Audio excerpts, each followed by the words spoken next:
Hello! My name is Gianna Loram. And my name is Victoria Hall. We are both music education majors here at Susquehanna University with an emphasis in choral directing. Today we are going to be discussing the composition When David Heard by Thomas Tomkins.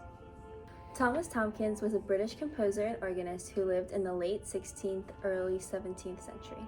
He was known for his madrigals, service music, and anthems, one of which is When David Heard.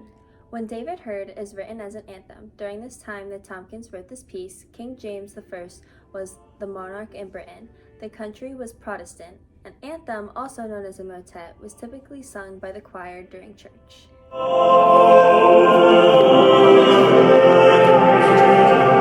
The text for this anthem is the Bible verse Samuel 18:33. It was written for the Anglican church service. The verse tells the story of King David learning about the death of his son.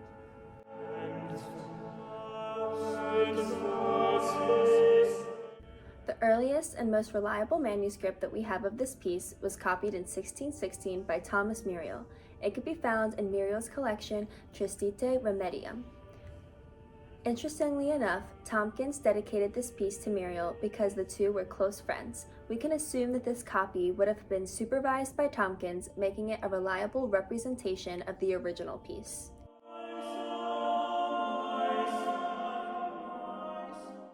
Within Muriel's collection of manuscripts, there were also copies of music from many other Renaissance composers of the time, including the work of William Byrd. William Byrd was the mentor to Thomas Tomkins. We can even see evidence of this in Tomkins' dedication to Byrd in his publication, Songs for 3, 4, 5, and 6 Parts. The publication is in part book format, starting with the cantus part for every song, then the altus, and so forth.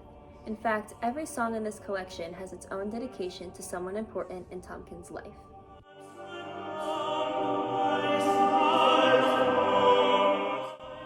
Number 14, Too Much Love I Once Lamented, is the piece that was dedicated to William Byrd. According to Oxford Music, Tomkins imitated Byrd's mastery in densely contrapuntal designs of his pavans and galliards.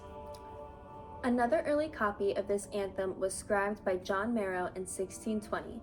It is a discantus part book copied in Western England, which is now housed in the New York Public Library. John Marrow has copied many of William Byrd's compositions, connecting him to the way that Byrd may have written, which correlates to how Tomkins would have been taught. Here we are looking at the cantus part of When David Heard, found in the book Songs of 3, 4, 5, and 6 Parts. The piece consists of 5 voices. We are looking at the primus, which is joined by the quintus, altus, tenor, and bassus. At first glance, today's musicians might assume that the piece is written in D minor, but if we take a closer look, we can see that the piece is actually in G Dorian. It is notated with only one flat because this would have been considered Dorian mode in F at the time. It is also important to note that in this copy, there are no bar lines dividing the piece. This is a common characteristic of compositions from this time period. This notation allows for the text itself to dictate the stress of each phrase, rather than stressing the downbeat marked by a measure line.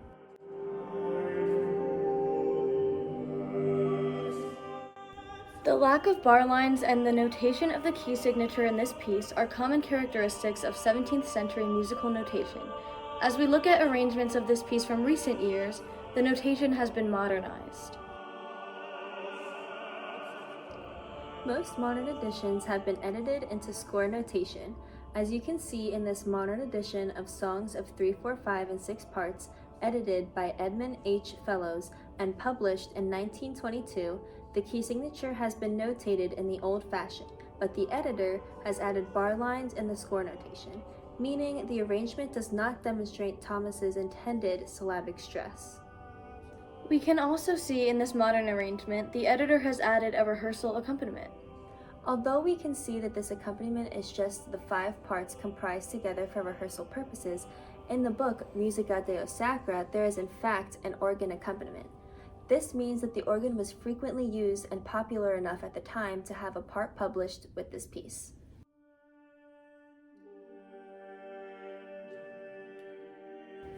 We also see modernization in this arrangement edited by L. Jones in 2010. In this case, we see the tonic is still G and the key signature is now notated as G minor.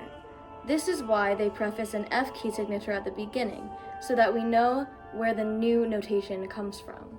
Here we have another modern edition of the piece arranged by Stuart McIntosh in 2003.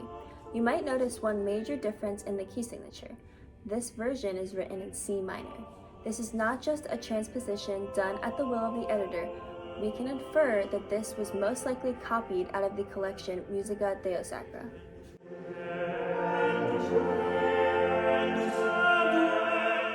Musica Deo Sacra is another one of Tomkins' collections that contains his anthem, When David Heard. When we compare this publication to the songs of 3, 4, 5, and 6 parts, we notice one major discrepancy.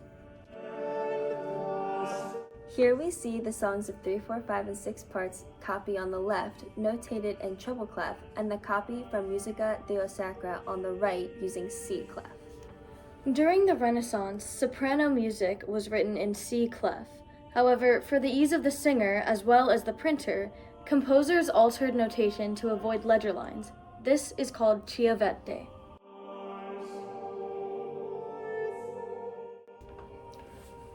Chiavette was used to notate the music a perfect fourth above the original key. This would be notated in the soprano part by using the violin clef, which is known today as our common treble clef. So, when the singers saw their music written with chiavette, they knew that they needed to sing a perfect fourth below what was notated.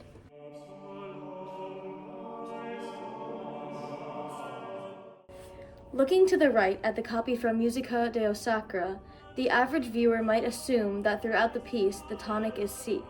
This might explain why we still find modern editions like that of Stuart McIntosh written in C minor.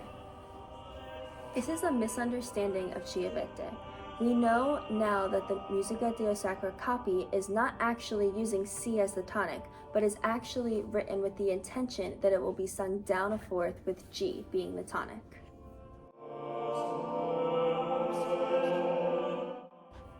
When we dive into the harmony of the piece, we see a lot of text painting and imagery. In order to easily observe this, we will look at the Fellows edition in score notation that we mentioned earlier. One example of this is the use of major chords on words like wept. During this time period, the use of major chords in minor mode often conveyed a sense of harshness and contrast. This is very different from our modern perception of major chords as happy. By using a major chord on emotional words with the song, Tomkins is able to demonstrate the meaning of the biblical text.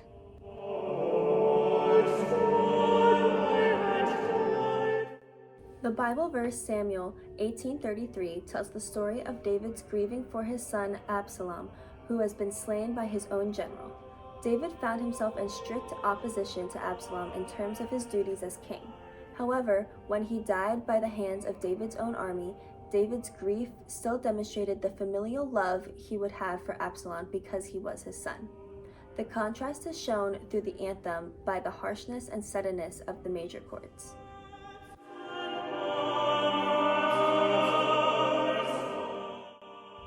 All in all, this anthem is a great representation of what was involved in music at the time, with musical notation and how they used music to relay biblical text.